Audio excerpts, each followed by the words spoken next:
Thank you for tuning into the Hacking the Patriarchy podcast. I'm your fervent feminist host, Raven O'Neill, and I get the honors of sitting down with women experts from all walks of life to discuss the ideas, opportunities, and the strategies that women can take advantage of to get ahead in our patriarchal society. So, if one of your love languages is learning how to hack patriarchal systems and structures, I invite you to join us and help move the needle. Hi, listeners. I'm excited to welcome today's guest, Dr. Sara Copic. Dr. Copic is a researcher specializing in philosophy of language, large language models, also known as LLMs, and AI ethics. In her work, Dr. Copic studies how humans understand language, how to compare the linguistic capabilities of LLMs with our own, and ethical concerns about AI in research and business applications. At Davidson College, Dr. Copic pioneered the first AI course in the writing program and is currently developing an AI ethics for professionals course in partnership with edX. This course aims to raise awareness around AI risks and promote responsible AI use by professionals from all backgrounds. As Assistant Director of the Deliberative Citizenship Initiative at Davidson, Dr. Copic led the first public forum on AI social and economic impacts. She also published a comprehensive public guide on the topic. Dr. Copic earned her PhD in philosophy from UNC Chapel Hill, where she continues as an affiliate researcher with the UNC AI project. Most recently, she joined the Rogue Women's Fund as a venture fellow, consulting with investors and startups on responsible AI deployment. Let's give a warm welcome to Dr. Sara Copic. Welcome to the show, Sara. I'm super excited to have you joining me today. Thank you so much, Raven. It's a pleasure to be here with you and talk all things AI and entrepreneurship together. Same. Very exciting. Let's dive right in and let's start off with a little bit of the backstory of how you came into speaking about this topic in a broader sense and on this podcast. Yeah. So my background is in the world of philosophy. I'm a philosopher by training, a philosopher of language, and I study how it is that we understand language, how it is that we understand linguistic expressions. But that research really took me to the world of AI and large language models and trying to understand how we can characterize their capacities. Can they understand language in the same way that we do? That's still a big research question for me. But with ChatGPT being released in November of 2022, I realized, I think like much of the rest of the world, that was going to have a huge impact on both the world of education that I was in and also the private sector. So I had an interest in entrepreneurship and startups for a while. And really my research in AI took me straight there. So I wanted to explore how it is that generative AI can democratize the startup world, help people without technical backgrounds solve big problems, and in general, what kind of impact it could make. So fast forward to very recently, and I became a venture fellow with the Rogue Women's Fund, which invests in women-led early stage tech startups. So my role is focused on deal sourcing and screening and finding lots of interesting opportunities there. But I'm also in the nascent stages of consulting with startups about responsible AI and AI product development. That is a perfect dovetail into my first major question, which, as you mentioned, it has evolved so quickly. It continues to grow and evolve every day. So can you share your insights on the current state of AI and its impact on decision-making processes, especially for women in business?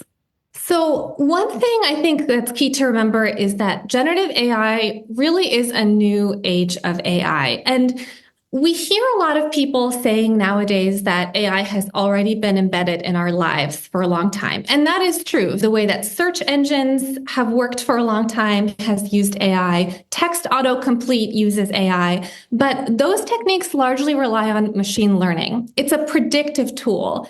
Generative AI is fundamentally new because these models can create new content. So new images, new audio, music, scientific experiments. They can solve unsolved scientific problems. So that's the kind of big umbrella AI concept that I'll primarily be talking about is generative AI. So the kinds of models that OpenAI and Anthropic and Google and Meta are developing. That brings me to the second point, which is that The large language models, which are now almost all of them multimodal models, are really owned and trained by a concentrated group of companies. So that is OpenAI, Anthropic, Google, Meta, and Microsoft. And Microsoft and OpenAI work closely together. So the kind of knowledge base and the power right now in the AI world is, in a way, highly concentrated. But part of that is because it takes so much capital in order to train these models. It's really difficult for somebody new to come in and to say, oh, I'm going to create my own new large model that's going to be as powerful as these companies. However, there is a really interesting way that even though these companies have such a competitive edge, they've also, in a way, democratized what's capable for other people. We've seen that private investors have taken huge bets on AI startups, but not just some of the companies I've already mentioned. A lot of that really has to do with investing in companies that make API calls out to those large models, say ChatGPT or Claude. And they solve a very specific problem. And the state of AI right now involves a lot of people out there trying to figure out ways to use these large, generative, general purpose models and really tailor them to a specific need, something as specific as medical imaging or skin cancer diagnosing or data visualization. And we can get even more specific than that. Just a couple more points on this. One is that AI governance is a really evolving landscape. And so I think we'll talk about this a little bit more throughout the podcast, but the state of AI right now, how it's being regulated, it's, I'd say, at best confusing for everybody involved right now. We've got the EU AI Act, which is fairly strict with respect to how AI can both be developed and deployed. For example, according to that act, you really can't use an AI model to discover certain biometric data about the public. You can't use them in order to predict who's going to commit a crime. And its use in educational and employment decisions is highly limited. But in the US, it's still, in a way, the Wild West, and we're seeing different states deal with it differently. So the current state in the US context, which is our context, is still developing there. Finally, there are just a lot of unsettled questions. I think it's a perfect time for people who are interested in AI to start investigating and to figure out where they can make an impact, because we're still in the early stages, both of the model development and figuring out the social impact that AI is going to have. So in my view, we all need to find our seat at the table and make our seat at the table so that we can contribute to what this world is going to look like when these models are really everywhere all around us. Your points brought up a conversation. I don't know if this is something that you specialize in answering, but you mentioned all the major companies that are leading the charge, doing all this work. And it brings me to the question, it is the Hacking the Patriarchy podcast, after all, the question of bias and what that means. I asked the question about the process of women in making decisions in business and all of that, but on a grander scheme of things, based on the fact that there has to be bias there, does that affect how we should approach it when choosing to use it in our business, choosing to develop it as a startup? I think it absolutely does. We can't pretend that AI models are going to give us, let's call them, quote unquote, objective answers to all the questions we have. So we see that they have great performance when a lot of pattern recognition is called for. And they're really good for helping us get traction on problems that we can't figure out how to solve by writing an algorithm, by figuring out the rules or the steps that need to be taken in order to solve this big picture question. But because the models primarily track patterns in the data, and our data itself can be skewed, that generates bias later on. For example, ChatGPT is trained on the whole internet. We can't pretend that the content on the internet, whether it's images or video or text, is going to be equitable, is going to depict depict subordinated groups or depict women in a realistic light, right? And so we have to know that when we're using these models, yes, their outputs can be biased.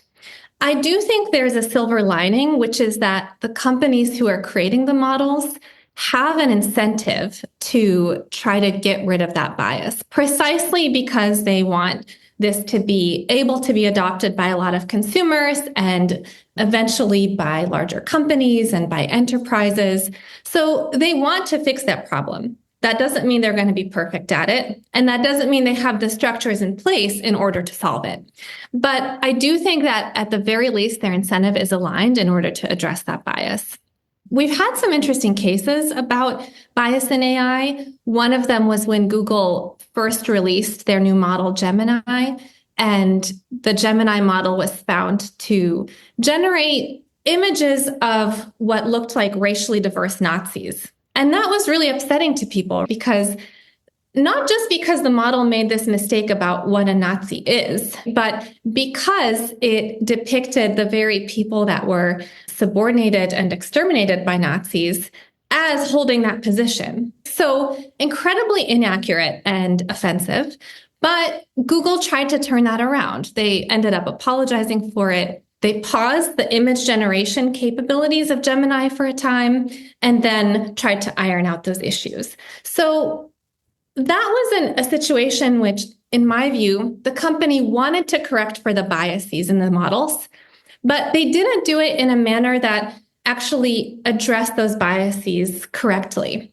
And that was something that we had to learn about the hard way. It's really difficult to figure out how to solve this bias problem. And I think this is just one example that shows us how Google spent so much money developing that model and yet still had these issues with it. They're getting better, but we can't pretend that this is going to be solved anytime soon.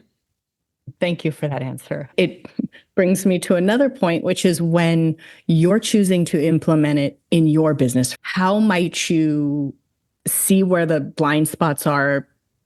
I think it's really got to be through trial and error. I have a two-part answer to this, but because your question seems to be targeted more at an individual, I think it's through trial and error that we discover these things and also through stakeholder input. So I think already before we put an image out there on the internet or create a business strategy or create a new product, at every phase of the development of whatever that deliverable is, we should really be trying to get stakeholder input from a variety of people and from people from diverse backgrounds and different areas of expertise. That is going to be the way, I think, to catch these kinds of issues, precisely because no one person can see all of them.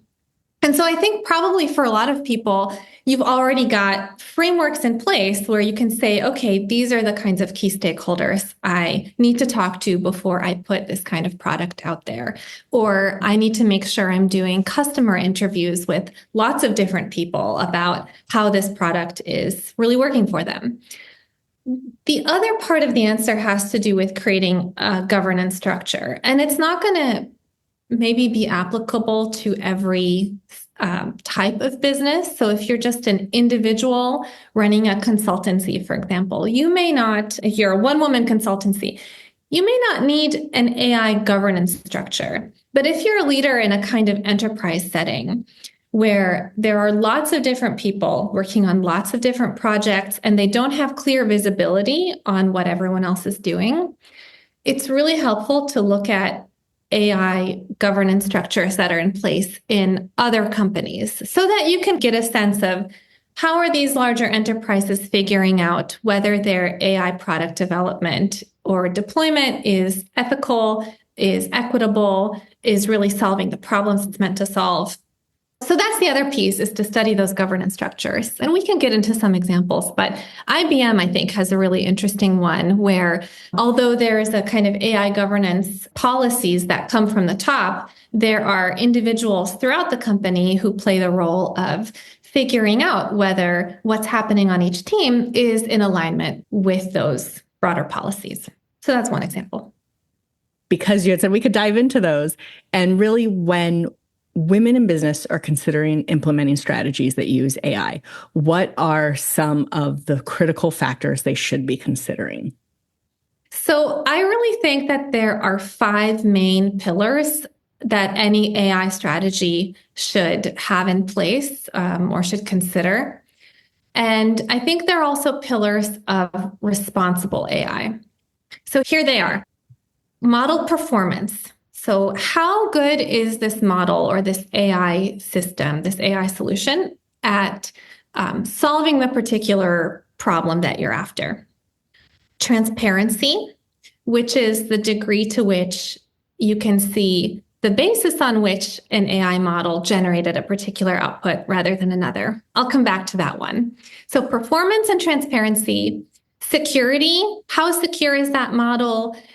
How concerning are things like data leakage or data privacy in your context? The 4th one is trust.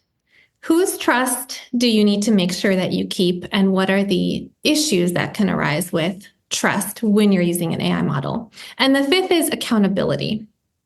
I think AI presents a really interesting problem for accountability, partly because these models work in a way that isn't very transparent to us. That goes back to that 2nd pillar. So because we have a limited understanding of the basis on which a model generates one output rather than another, it's really mathematically complex. We don't fully understand the properties that are salient to the models. We don't fully understand their reasoning path. So we can't recreate it. So that's the transparency issue.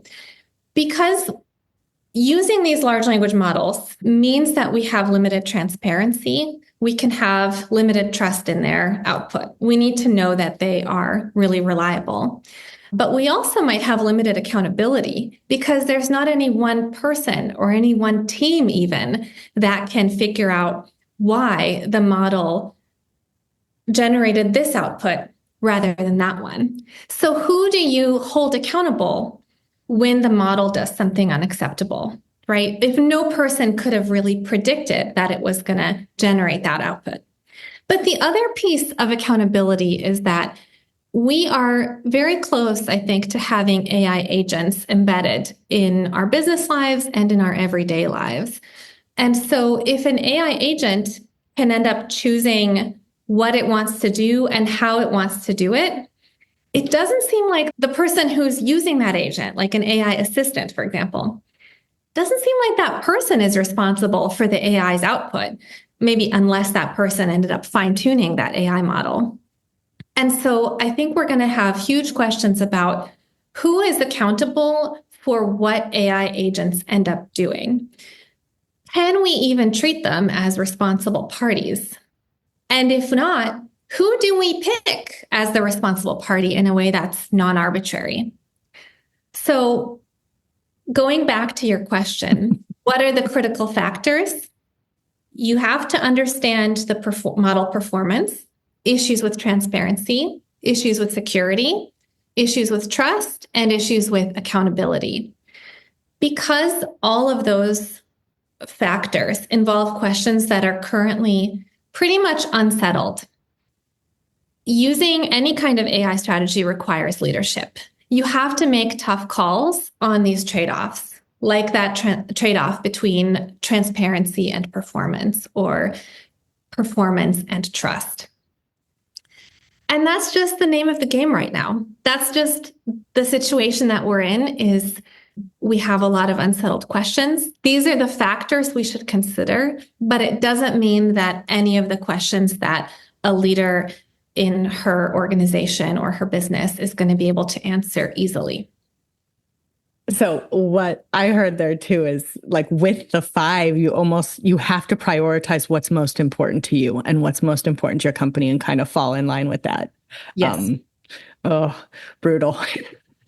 Here's another silver lining. So Anthropic recently published a new paper about transparency, where they discovered a number of features or concepts that seem to map onto human concepts that their model is using. And so they're finding out really interesting glimpses into how these models think, if you will. For those who aren't watching a video, I'm putting think in scare quotes because this is my philosopher background showing, but I think there are some pitfalls we can fall into when we overly personify these models. It's not clear that they can think, but we're getting some increased insight into how they work, how they think, how they reason. And as we get more insight, that transparency piece starts to fill out. And maybe we can start to have our cake and eat it too a little bit. We can hope.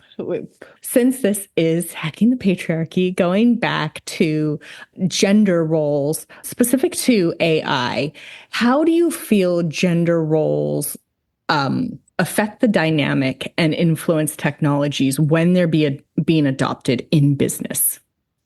I don't know if I can answer that question directly, but here's one thing that I think is really important to know that's related to your question.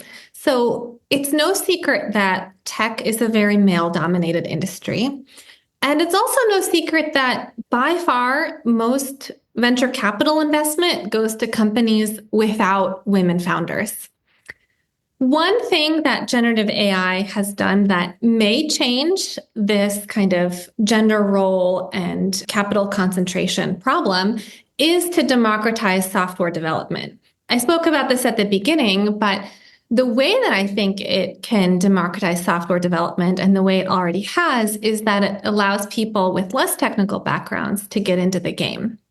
And so that means that this male-dominated tech industry can be increasingly disrupted by people from more diverse backgrounds as a result of their ability to leverage AI to create low-code or no-code solutions, or to learn how to create those heavily coded problem solutions. So that's my hope. That doesn't mean I think it's a reality through and through right now, but I think we're seeing more women take inroads into the tech industry because of generative AI rather than less. And this is perfect. It brings me to my next question around mindset. So men and women having different mindsets and how that affects their use of AI, using it at all. I had noted that we know that men are usually much bigger risk takers. So they might be willing to test something or implement something that a woman leader might stand back and be like, let's rethink this. Let's go through the process. So I guess my question is, have you seen that? And if you have, how can we shift our mindset? Yeah. So this is another question that I had to think about. And I don't know if you'll be happy with my answer. It's kind of a non-answer, but I still think it's important. So I really think what women can focus on in this age of generative AI is not so much like how to adopt a mindset that's a more traditionally male mindset in the workplace, but rather how women can focus on how to adopt practices in their work and policies in their businesses that make them competitive in the market. I think right now in the world of generative AI, we're seeing everybody pivot toward Gen AI in the same way that we saw everybody pivoting to using the internet when the browser became available to everyone. And so to remain competitive, I think it means increasing our AI literacy. And AI literacy involves both technical literacy. So how can you use AI in order to increase your superpowers? How can your business employ AI in order to solve the problems that you've heretofore solved with humans? How can you leverage AI in order to do that problem solving better? And can you do it given some of the current problems that we talked about? The other piece of AI literacy, I think, involves AI ethics literacy and policy literacy. This is a place where if you understand the kinds of trade-offs that we were just talking about, you're going to be empowered to make those leadership decisions. So that's the kind of thing that I think women can do through increasing their AI literacy, both on the technical and the ethical and policy sides.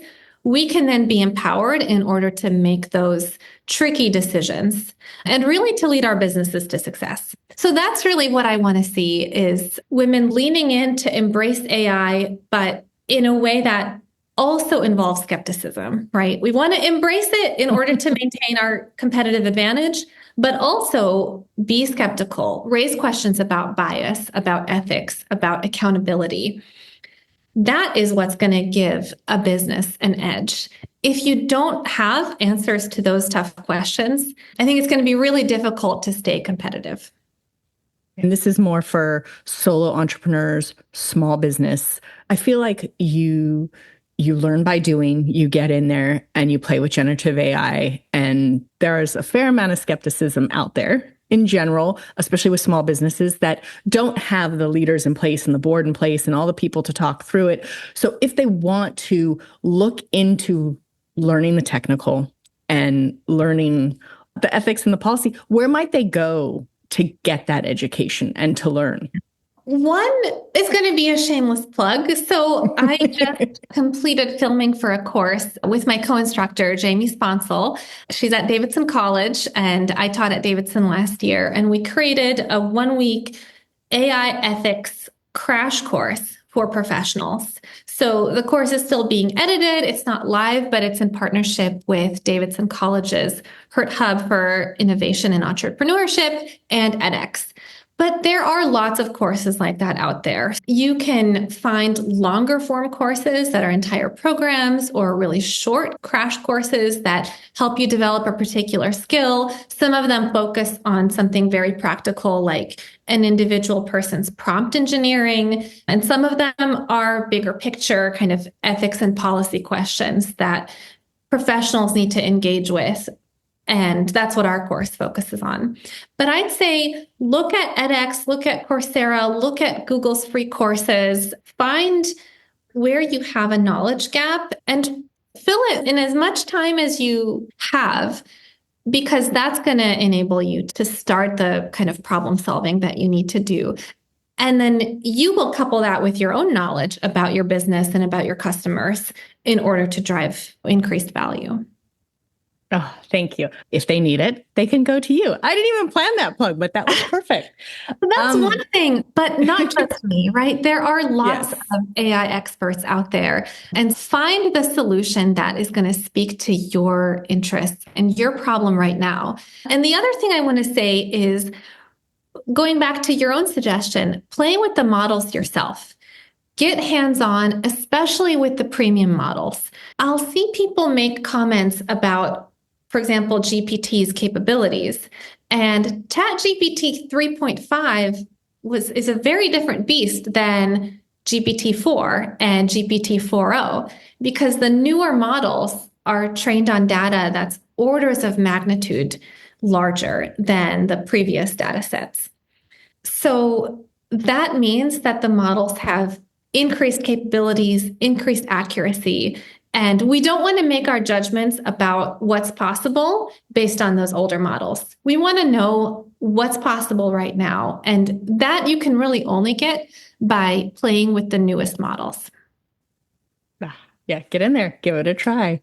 Ooh, that brings me to another question. If you are, again, starting out and you want to test different models, what would be the recommendation on the ones to jump into?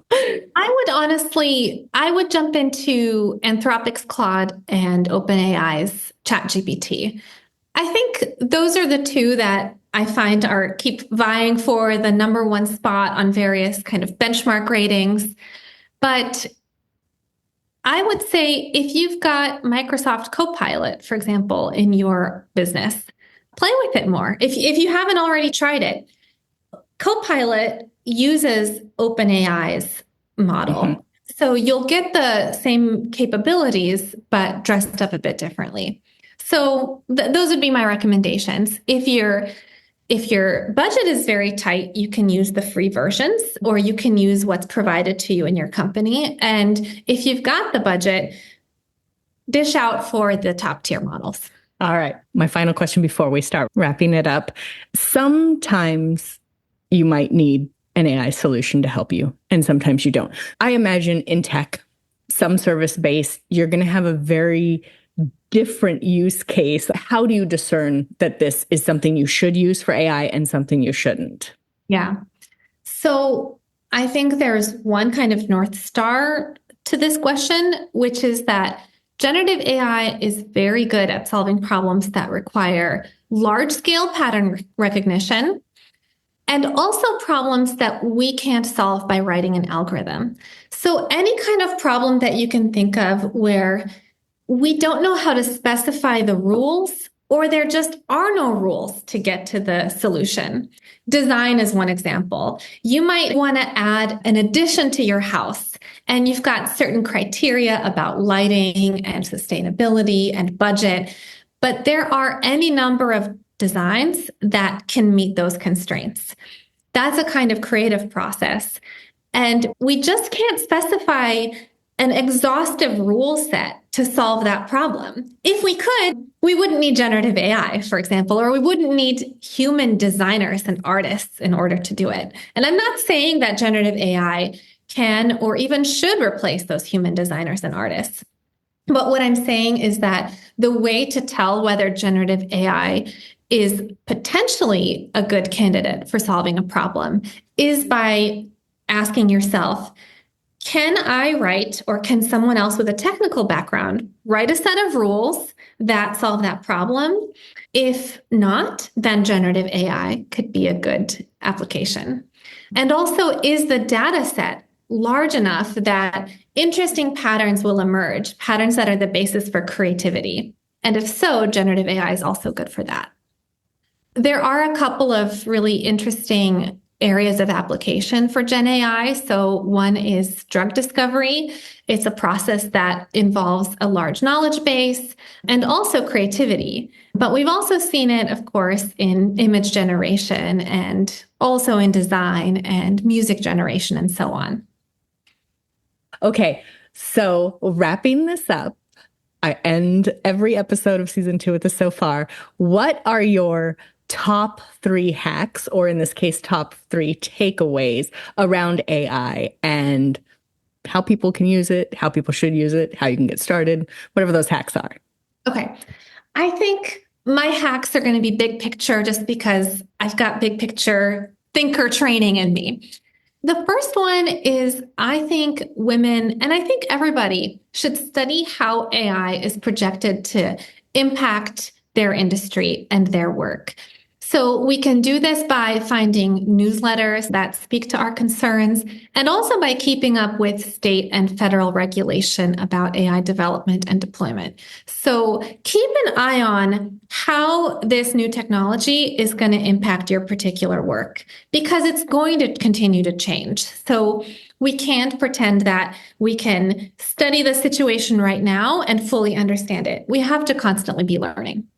The second one is to think about how generative AI can enhance your superpowers. So that goes back to all these questions we've just talked about testing these models. And then the third one is more of a sobering idea, which is to keep an eye on the trade-offs in AI deployment.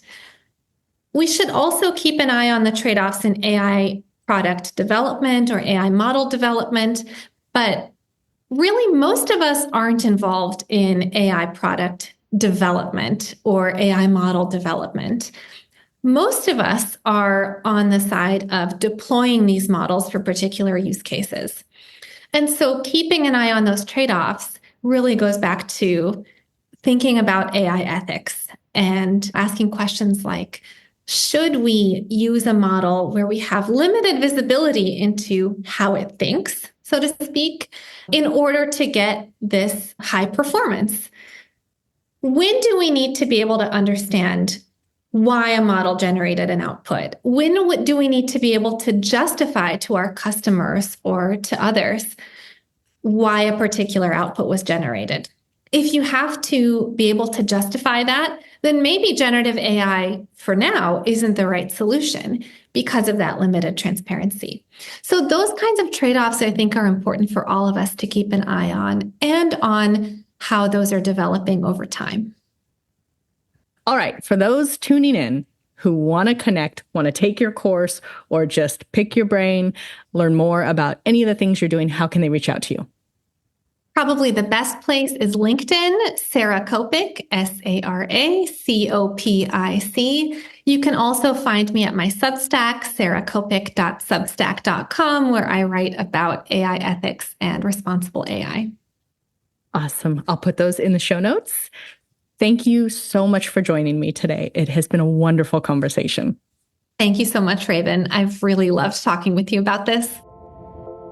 Thank you so much for tuning in and listening to today's episode. For all the juicy deets on this episode, be sure to check out our show notes or give us a holler on Instagram at Hacking the Patriarchy Podcast. And if you enjoyed this episode and you'd like to help support this podcast, don't be shy. Please share it with your friends. Sharing is caring after all. Lastly, if you'd like to lend your personal support, please take a moment to tell the world about it with a review on your favorite streaming platform. We'd be forever grateful. Tune in again soon to enjoy a brand new episode of the Hacking the Patriarchy podcast. And until next time, keep on hacking, my friends. If you've made it this far, I have one more little thing to share with you. Did you know that this isn't my only feminist endeavor? That's right, there's more. I run a media startup dedicated to providing the most current and pertinent news about women, for women, and by women. Our mission centers on delivering a platform where the latest updates regarding women-led initiatives are extensively covered, highlighting women's actions, accomplishments, perspectives, and other elements that profoundly influence women's lives and contribute to meaningful progress. I invite you to head over to femled.news to learn more.